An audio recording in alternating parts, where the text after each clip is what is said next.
Hi ළමයි. ඔන්න අද මම අරගෙන ආවා අපේ භූගෝල විද්‍යාව ෂෝට් නෝට් සීරීස් එකේ ඊළඟ පාඩම. මේ පාඩම තමයි මානුෂ භූගෝල විද්‍යාව කොටසට අයත් වෙන ලෝක සහ ශ්‍රී ලංකාවේ ජනාවාස. මේ පාඩමත් මම හිතුවා ඔයාලට කොටස් දෙකකින් අරන් එන්න ඕනි කියලා. ඒ නිසා අද අපි ඉස්සෙල්ලම කතා කරමු ලෝක ජනාවාස පාඩම සම්බන්ධව.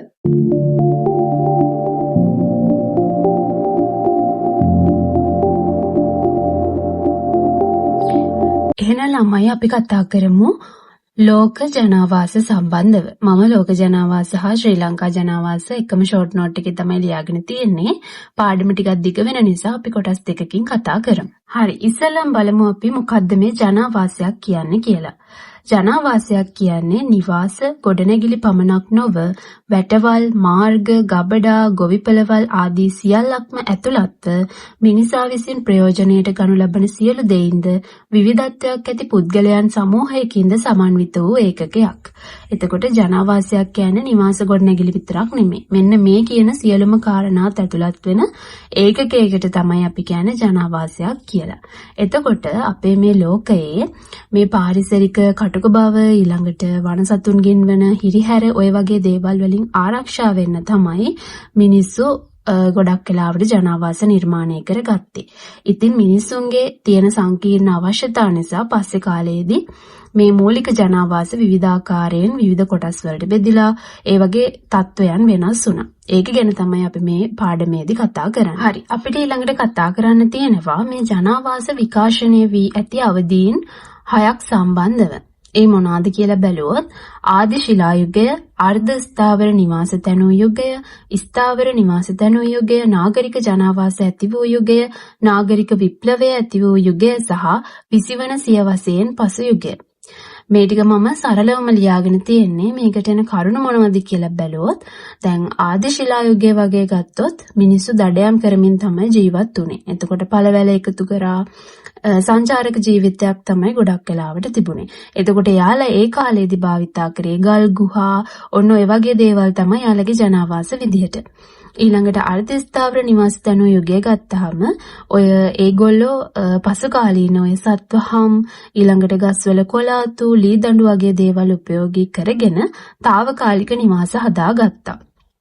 ඊට පස්සේ මේ ස්ථාවර නිවාස තැනූ යුගය කියන්නේ මිනිසා ක්‍රමයෙන් කෘෂිකර්මාන්තයට යොමු වීමත් එක්ක මිනිස්සු එකතැන වගා කරන්න පටන් ගත්තා. ඊට පස්සේ යාලා ඒ වගා ආශ්‍රිතව තමයි යාලගේ නිවාස ගොඩනගා ගත්තේ. මේවා යම් තාක් දුරකට කාලයක් පවතින ස්ථාවර නිවාස බවට පත් වුණා. ඊළඟට මේ නාගරික ජනාවාස ඇති වූ යුගය කියන්නේ මිනිස්සු ක්‍රමයෙන් කාර්මික විප්ලවයත් එක්ක වර්තමානයේ වගේ වෙන අපිට දකින්න ලැබෙන ජනාවාස නිර්මාණය කරගත්තා.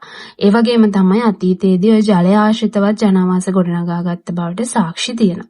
එතකොට නාගරික ජනාවාස කියන්නේ මේ වගේ දේවල්. ඊළඟට නාගරික විප්ලවය ඇති වූ යුගය කියන්නේ මේ කාර්මික විප්ලවයත් එක්ක මේ බිහිවෙච්ච නගර වේගයෙන් ජනසංඛ්‍යා වර්ධන අවදීන් පසු කරා. ඒවත් එක්කම කෙටි කාලයක් තුළ විශාල ජනසංඛ්‍යා වර්ධනයක් වුණා. ඒ නිසා ඒකට අපි කියනවා නාගරික විප්ලවය කියලා. මොකද නගර තුළ ජනගහනය එන්න වැඩි වුණා. ඉතින් මේක මිනිස්සු නගර තුළ ජනාවාස ඉදිකර ගැනීමත් එක්ක මෙයාලා මේ ග්‍රාමීය ජීවන ක්‍රමේ ඉඳන් ටික නාගරික ජීවන ක්‍රමයකට මාරු වුණා. ඒකට ගොඩක් හේතු වුණා දේශ ගවේෂණය, ඊළඟට යටත් විජිත ව්‍යාප්තිය වගේ හේතු කාරණා. ඊළඟට මේ 20 වන සියවසෙන් පසු යුගය ගත්තාම වර්තමානයේ වෙනකොට අපිට දකින්න පුළුවන් සංකීර්ණ මිනිස් අවශ්‍යතාවයන් ඉෂ්ට කරගන්න මිනිස්සු ඉතා දියුණු ජනාවාස නිර්මාණය කරගෙන තියෙනවා. එතකොට වර්තමානයේ අපි දකින ඉතා දියුණුම ජනාවාස බිහි වෙලා තියෙන්නේ මෙන්න මේ 20 වන සියවසෙන් පසු යුගයේදී. ඊළඟට අපි කතා කරොත් ජනාවාසයක මූලිකාංග සම්බන්ධව මූලිකාංග ප්‍රධාන වශයෙන් 5ක් තියෙනවා. තමයි මිනිසා, ආවරණ, ජාල, සමාජය සහ ස්වභාවික පරිසරය. එතකොට ජනාවාසයක් හැදෙන්නේ මෙන්න මේ මූලිකාංග 5 එකතු වෙලා. ජනාවාසයක අනිවාර්ය මූලිකාංගයක් තමයි මිනිසා. මොකද මිනිස්සු නැතුව එතන ජනාවාසයක් නිර්මාණය වෙන්නේ නැහැ. ඊළඟට ආවරණ කියන්නේ මිනිස්සු මේ සොර සතුරන්ගෙන්, සත්තුන්ගෙන්, ඊළඟට පරිසරයේ තියෙන ස්වභාවික විපත් වලින් වගේ දේවල් වලින් ආරක්ෂා වෙන්න ප්‍රමාණවත් තරමේ ආවරණයක් නිර්මාණය කර ගන්නවා. ඒක තමයි නිවාසය වගේ. ඊළඟට ජාල ගත්තාම ජනාවාසයක් වෙනත් ප්‍රදේශات එක්ක සම්බන්ධ වෙන්න යොදා ගන්න ජාල තියෙන්නේ. උදාහරණ විදිහට මාර්ග, විදුලි රැහන් පද්ධති ඔන්න ඔය වගේ දේවල් තමයි එකෙන් අදහස් කරන්නේ. ඊළඟට සමාජය ගත්තාම ජනාවාසයක ඇත්තටම විවිධත්වයක් තියෙන්න ඕනේ. එතකොට පුද්ගලයන් වෙනස් වෙන්න ඕනේ, අනෙකුත් සාධක ඊළඟට එකතු වෙලා මේ ගොඩනැගෙන සමාජීය පරිසරයක් තියෙනවනේ. අන්න ඒකට තමයි කියන්නේ සමාජය කියලා. ඊළඟට ස්වභාවික පරිසරය ගත්තාම ජනාවාසයක ඇත්තටම පදනම වෙන්නේ ගොඩක් වෙලාවට මේ ස්වභාවික පරිසරය. මොකද දේශගුණය, ජලය, සාරවත් පස ඒ වගේ දේවල් බලලා තමයි මිනිස්සු ජනාවාස ආරම්භ කරගන්නේ. ඉතින් එතකොට මෙන්න මේ ජනාවාසයක් නිර්මාණය වෙන්නේ මූලිකාංග 5 බලපානවා. ඊළඟට අපිට කතා කරන්න තියෙනවා ජනාවාස බිහිවීමට බලපාන සාධක. ප්‍රධාන කොටස් දෙකකට බෙදන්න පුළුවන්. ඒ තමයි භෞතික සාධක සහ මානුෂීය සාධක විදිහට. භෞතික සාධක ගත්තාම දේශගුණය, භූ විෂමතාවය, සරුපස, ජලය, ස්වභාවික සම්පත් සහ විපත් අපිට ගන්න පුළුවන්. එතකොට භෞතික සාධක කියන්නේ මේ ස්වභාවික සාධක වගේ දේවල්. මානුෂීය සාධක ගත්තාම ප්‍රවාහනය, sannivedanaය, ආරක්ෂාව, බල ශක්තිය, රාජ්‍ය ප්‍රතිපත්ති, යටිතල පහසුකම් ඔන්න ඔය වගේ දේවල් ගන්න පුළුවන්. මානුෂීය සාධක කියන්නේ මිනිසා විසින් නිර්මාණය කරගන්න දේවල් කියන එක. එතකොට මෙන්න මේ සාධක බලපානවා ජනාවාසයක් බිහිවීම. ඊළඟට අපිට කතා කරන්න පුළුවන් ජනාවාස වර්ග. ජනාවාස වර්ග බෙදෙනවා ප්‍රධාන නිර්ණායක 4ක් ඔස්සේ. ඒ තමයි පිහිටීමේ ස්වභාවය, ජනාවාසයේ හැඩය, ජනාවාසයේ ස්වරූපය සහ ජනාවාසයේ සිදුවන කාර්යයන්. ඒ වගේම තමයි ජනාවාස ප්‍රධාන කොටස් 3ක් තියෙනවා. ඒ තමයි ග්‍රාමීය ජනාවාස, නාගරික ජනාවාස සහ ගැමි නාගරික ජනාවාස. අපි බලමු එකින් එක මේ මොනවාද කියලා. අපිට ඉස්සෙල්ලම තියෙනවා ග්‍රාමීය ජනාවාස. ග්‍රාමීය ජනාවාසයක් කියන්නේ ප්‍රාථමික ආර්ථික කටයුතු වලින් යැපෙන පුද්ගලයන් වාසය කරන නිවාස සුළු ප්‍රමාණයක් හා පුද්ගලයන් සාපේක්ෂව අඩු ප්‍රමාණයක් වාසය කරන ජනාවාසයක්. එතකොට මෙතනින්ම අපිට ප්‍රධාන ලක්ෂණ 3ක් බලා ගන්න පුළුවන්. ඒ තමයි ග්‍රාමීය ජනාවාස තුළ ප්‍රාථමික ආර්ථික කටයුතු තමයි කරන්නේ. ඒ වගේම නිවාස සුළු ප්‍රමාණයක් තියෙන්නේ. ඒ වගේම පුද්ගලයන්ොත් ඊට සාපේක්ෂව අඩු ප්‍රමාණයක් තමයි වාසය කරන්නේ. එතකොට එහෙම ඒකකයකට අපි කියනවා ග්‍රාමීය ජනාවාසයක් කියලා. ඊළඟට තියෙනවා ග්‍රාමීය ජනාවාසවල ලක්ෂණ. අර අපි කලින් කතා කරපු ලක්ෂණ ටිකත් මේකට ඇතුළත් කරන්න පුළුවන්. පළවෙනි එක තමයි මාර්ග ජාලය අක්‍රමවත් හා නොදියුණු මට්ටමක පවතී. නිවාස අතර පරතරය වැඩි. ගොවිබිම් ගොඩනැගිලි හා ඉදිකල ප්‍රදේශ පැහැදිලිව හඳුනාගත හැක. ජනගණත්වය අඩු මට්ටමක පවතී. తాවකාලික, අර්ධ ස්ථාවර හා ස්ථාවර නිවාස පවතිනවා. එතකොට ග්‍රාමීය ජනාවාසයක ලක්ෂණ තමයි මේවා. ඊළඟට මේ ග්‍රාමීය ජනාවාස ප්‍රධාන කොටස් 3ක් තියෙනවා. ඒ තමයි හුදකලා ගේ හෝ ගොවිපළ, කුඩා ගම සහ ගම විදියට. අපි බලමු හුදකලා ගේ හෝ ගොවිපළ කියන්නේ මොකක්ද කියලා. විශාල බිම් ප්‍රදේශයක් තුල හුදකලාව පිහිටි තනි නිවාස ඒකක හුදකලා ගේ නම් වේ. එතකොට විශාල බිම් ප්‍රදේශයක් තුල තියෙන හුදකලාව පිහිටි තනි නිවාස ඒකකයකට අපි කියනවා හුදකලා ගේ කියලා. උදාහරණයක් ගත්තාම ඇමසන් වනාන්තරයේ ස්වභාවික සම්පත් මත යැපෙන්නන් අයත් වෙන්නේ මෙන්න මේ හුදකලා ගේ හෝ ගොවිපළ කියන හුදකලා ගේ කියන කොටසට. ඊළඟට සත්ත්ව පාලනය හා ධාන්‍ය වගාව පදනම් කරගෙන හුදකලාව පිහිටා ඇති ගොවිපළවල් හුදකලා ගොවිපළ ලෙස හැඳින්වේ. එතකොට ඒකට උදාහරණ තමයි යුරෝපයේ කඳු නිම්න ආශ්‍රිතව ඇති හුදකලා ගොවිපළවල්. එතකොට මේවා ග්‍රාමීය ජනාවාස විදිහට තමයි හඳුන්වන්නේ. ඊළඟට අපි බලමු කුඩා ගම කියන්නේ මොකක්ද කියලා. ප්‍රාථමික ආර්ථික කටයුතු පමණක් සිදු කරන මිනිසුන් සුළු ප්‍රමාණයක් සිටින ගම කුඩා ගම නම් වේ. එතකොට ග්‍රාමීය ජනාවාස ගැන හඳුන්වද්දිත් මේ කොටස අපිට හම්බුණා. එතකොට කුඩා ගම කියන්නේ ප්‍රාථමික ආර්ථික කටයුතු පමණක් සිදු කරන මිනිසුන් සුළු ප්‍රමාණයක් තමයි සිටින්නේ. ඊළඟට ගමක් කියන්නේ මොකක්ද කියලා බැලුවොත් ස්ථාවර නිවාස පවතින, පොදු සේවා ස්ථාන පවතින, තරමක් දියුණු යටිතල පහසුකම් පවතින සහ ප්‍රාථමික ආර්ථික කටයුතු සිදු කරන වැඩි පිරිසක් ඒකරාශී වී ඇති ගම ලෙස වර්ගීකරණය කර ඇත. එතකොට කුඩා ගමට වඩා මේක වෙනස් වෙනවා. මොකද ස්ථාවර නිවාස තියෙනවා, පොදු සේවා ස්ථාන තියෙනවා, තරමක් දියුණු යටිතල පහසුකම් තියෙනවා සහ මේකෙත් නමුත් ප්‍රාථමික ආර්ථික කටයුතු තමයි සිද්ධ කරන්නේ. නමුත් වැඩි පිරිසක් ඒකරාශී වෙලා ඉන්නවා. එතකොට ඒකට අපි ගමක් කියනවා. එතකොට මේකේ ගමක තියෙන ප්‍රධාන ලක්ෂණ කීපයක් තියෙන තමයි කුඩා නගරයක් බවට පත්වීමට පෙර අවස්ථාව විදිහට අපිට මේක හඳුන්වන්න පුළුවන්. මේකේ අඩංගු වෙනවා ප්‍රජාශාලාව, පෙරපාසල, ඊළඟට ආගමික මධ්‍යස්ථාන, වෙළඳසැල් වගේ දේවල් අපිට ගමක් තුළ දකින්න පුළුවන්. එතකොට කුඩා නගරයක් බවට පත්වීමට පෙර අවස්ථාව විදිහටත් මේ ගම කියන එක හඳුන්වන්න පුළුවන්. හරි, ඊළඟට අපි බලමු නාගරික ජනාවාසයක් කියන්නේ මොකක්ද කියලා. සීමිත පින් ප්‍රමාණයක අධික ජන සංඛ්‍යාවක් වාසය කරන අධික ජන ගණත්වයකින් යුතු කාර්මික පරිපාලන වාණිජ හා අධ්‍යාපනය වැනි කාර්යයන් ඒකරාශී වී ඇති ජනාවාස වේ. එතකොට නාගරික ජනාවාසයක සීමිත බිම් ප්‍රමාණයක් තියෙනවා. නමුත් අධික ජන සංඛ්‍යාවක් ඉන්නවා. ඊළඟට අධික ජන ගණත්වයක් තියෙනවා. ඒ වගේම කාර්මික පරිපාලන වාණිජ හා අධ්‍යාපන වැනි කාර්යයන් එකට ඒකරාශී වෙලා තියෙනවා. ඒකකට තමයි අපි කියන්නේ නාගරික ජනාවාසයක් කියලා. ඒත් එක්කම මේ නාගරික ජනාවාසයක ලක්ෂණ බැලුවොත් අර අපි කලින් කතා කරා වගේ විශාල පිරිසක් සීමිත බිම් ප්‍රදේශයකට ඒකරාශී වී සිටීම, ඉතා ඉහළ මට්ටමේ මෙන්ම පහළ මට්ටමේ ආදායම් ලබන්නන් සිටීම, යටිතල පහසුකම් දියුණු මට්ටමක පැවතීම, සම්පත් මත දැඩි පීඩනයක් එල්ල කිරීම. මොකද විශාල පිරිසක් ඉන්න නිසා සම්පත් වලට දැඩි පීඩනයක් එල්ල වෙනවා. ඉදිකල ප්‍රදේශ විශාලව පැවතීම, විවිධ ආගම් කුල ජාතිවල මිනිසුන් එක්ව වාසය කිරීම, විවිධ ගැටලුකාරී තත්ත්ව පැවතීම, ද්විතීයික හා තෘතීයික ආර්ථික කටයුතු වල නිරත වන්නන් සිටීම. එතකොට නාගරික ජනාවාසයක ඉන්නේ ද්විතීයික හා තෘතීයික ආර්ථික කටයුතු සිද්ධ කරන අය. විශාල පිරිසක් ඉන්නවා. එතකොට ඒගොල්ලෝ මේ සම්පත් මත දැඩි පීඩනයක් එල්ල කරනවා. ඒ වගේම විවිධ ගැටලුකාරී තත්ත්ව ඇති වෙනවා මිනිස්සු වැඩි නිසා. ඔන්න ඔය වගේ ලක්ෂණ අපිට නාගරික ජනාවාසවල දකින්න පුළුවන්. හරි. එතකොට මේ නාගරික ජනාවාසත් කොටස් 6ක් තියෙනවා. ඒ තමයි කුඩා නගරය, නගරය, මහනගරය, පුරවරය, නාගරික සමුහිතය සහ නගර යාය විදිහට. අපි බලමු ඉස්සෙල්ලාම කුඩා නගරය කියන්නේ මොකක්ද කියලා. ජන සංඛ්‍යාව ලක්ෂයකට වඩා අඩුවෙන් ජීවත් වන නගර වේ. නාගරික ජනාවාසවල ආරම්භක අධීරය වේ. එතකොට කුඩා නගරයක් කියන්නේ ජන සංඛ්‍යාව ලක්ෂයකට වඩා අඩුවෙන් තමයි ජීවත් වෙන්නේ. එතකොට නාගරික ජනාවාසවල ආරම්භක අධීරයත් කුඩා නගරය කියලා තමයි හඳුන්වන්නේ. ඊළඟට නගරය කියන්නේ මොකක්ද බැලුවොත් කුඩා නගරය තවදුරටත් වර්ධනය වූ පසුව නගරයක් බවට පත්වේ.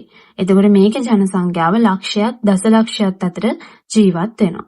මහනගර කියන්නේ නගරයක් තුළට තවදුරටත් මිනිසුන් ඒකරාශී වී විශාල වූ පසුව එය මහනගරයකි. එතකොට මේ මහනගරයක මිනිසුන් මිලියනයක් මිලියන 10ක් අතර ඉන්නවා. එතකොට බලන්න කුඩා නගරය, නගරය, මහනගරය කොහොමද මේ තුනේ වෙනස්කම් වෙන්නේ කියලා. එතකොට මහනගරයට අපිට උදාහරණ විදිහට ගන්න පුළුවන් නවදිල්ලිය, ජාකාර්තා, මැනිලා, ඩකා, කරච්චි වගේ නගර. අපි පුරවරයක් කියන්නේ මොකක්ද කියලා බැලුවොත් මධ්‍යම නගරයත් එය පදනම් කරගෙන ගොඩනැගී ඇති ගැමිරික කලාපයත් උපනගරත් ඇතුළත් සමස්ත ඒකකයට අපි කියනවා පුරවරය කියලා. එතකොට මේ පුරවරයක මූලිකාංග 3ක් තියෙනවා. ඒ තමයි මධ්‍යම නගරය, එහෙමත් නැත්නම් ප්‍රධාන නගරය, ගැමිරික කලාපය සහ උපනගර විදිහට. පුරවරයකට උදාහරණය අපිට මෙන්න මේ විදිහට ඇඳලා පෙන්නන්න පුළුවන්.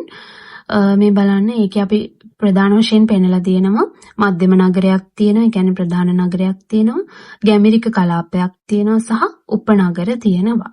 උදාහරණ විදිහට මුම්බායි, සෑන් ෆ්‍රැන්සිස්කෝ සහ කල්කටා වගේ පුරවර හඳුන්වන්න පුළුවන්. ඊළඟට නාගරික සමුහිතය ගැන කතා කරොත් පුරවර දෙකක් එක්වීමෙන් නිර්මාණය වන සංකීර්ණ නාගරික ඒකකය වේ. එතකොට නාගරික සමුහිතයට මේ පුරවර දෙකක් තමයි එකතු වෙන්නේ. පුරවර දෙකක් එකතු වෙනවා කියන්නේ මෙන්න මේ විදිහට රූපසිරහණකින් පෙන්වන්න පුළුවන්. මධ්‍යම නගර දෙකක් තියෙනවා. ඊළඟට උපනගර විශාල සංඛ්‍යාවක් තියෙනවා සහ ගැමිරික කලාපයක් තියෙනවා. නාගරික සමුහිතවලට උදාහරණ තමයි මහා ලන්ඩන් සමුහිතය, බටහිර යෝක්ෂයර් සමුහිතය සහ රූවර් සමුහිතය. ඊළඟට නගර යාය ගැන කතා කරොත් නාගරික සමුහිත කිහිපයක් එක්වීමෙන් නිර්මාණය වන ඉතා දීර්ඝව විහිදෙන නාගරික ප්‍රදේශය වේ. එතකොට නගර යාය නිර්මාණය වෙන්නේ නාගරික සමුහිත කිහිපයක් එකතු වෙලා. නගර යාය තවත් පියවරක් දක්වා වර්ධනය නොවේ. එතකොට නගර යාය තමයි අන්තිම වර්ධනය වීම. ඒකේ තව පියවරක් නැහැ. උදාහරණ තමයි බොෂ්ෆොෂ් නගරයාය, චිජිට්ස් නගරයාය, හොකයිඩෝ නගරයාය සහ කෝපන්හේගන් නගරයාය. ඔන්න ඔය උදාහරණ වල මතක තියාගන්න මේ ජනාවාස පාඩම ගැන කතා කරද්දී. ඊළඟට අපි කතා කරමු ගැමි නාගරික ජනාවාස. ගම හා නගරය අතර පිහිටි සංක්‍රාන්ති කලාප වේ. එතකොට ගැමි නාගරික ජනාවාස කියන්නේ ගම සහ නගරය අතර පිහිටි සංක්‍රාන්ති කලාප. ශීඝ්‍ර නාගරීකරණයට බඳුන් වෙමින් පවතී. එතකොට මේ කලාපය ශීඝ්‍ර නාගරීකරණයකට බඳුන් වෙමින් පවතිනවා. ඒ වගේම නගරයෙන් බැහැරට ගෙන යනු ලබන කර්මාන්ත හා සේවා ස්ථාන ස්ථාපිත කිරීමට මෙම කලාපය යොදා ගන්නවා. එතකොට නගරයෙන් අපි බැහැරට ගෙන යන කර්මාන්ත සහ සේවා ස්ථාන ස්ථාපිත කරන්න ගන්න මේ ගැමි නාගරික ජනාවාස කලාප. හරි ළමයි ඊළඟට අපිට කතා කරන්න තියෙනවා ජනාවාස රටා. ජනාවාස රටා ගැන කතා කරද්දී මේ ජනාවාස විසිරීලා තියෙන ආකාරය අනුව අපිට කොටස් දෙකකට බෙදන්න පුළුවන්. ඒ තමයි ආකීර්ණ ජනාවාස සහ විකීර්ණ ජනාවාස විදියට. අපි බලමු ආකීර්ණ ජනාවාස කියන්නේ මොනවද කියලා. ආකීර්ණ ජනාවාස කියන්නේ කිසියම් ස්ථානයකට කේන්ද්‍රගත වී නිර්මාණය වී ඇති ජනාවාස. එතකොට කිසියම් ස්ථානයකට කේන්ද්‍රගත වෙලා තමයි ඒක නිර්මාණය වෙලා තියෙන්නේ. උදාහරණයක් විදිහට දකුණු ආසියාවේ හා අග්නිදිග ආසියාවේ වැඩි වශයෙන් මෙම ජනාවාස නිර්මාණය වී ඇත්තේ මන් සංධිය ආශ්‍රිතවය. එතකොට ආකීර්ණ ජනාවාස වැඩිපුරම නිර්මාණය වෙලා තියෙන්නේ මන් සංධිය ආශ්‍රිතව.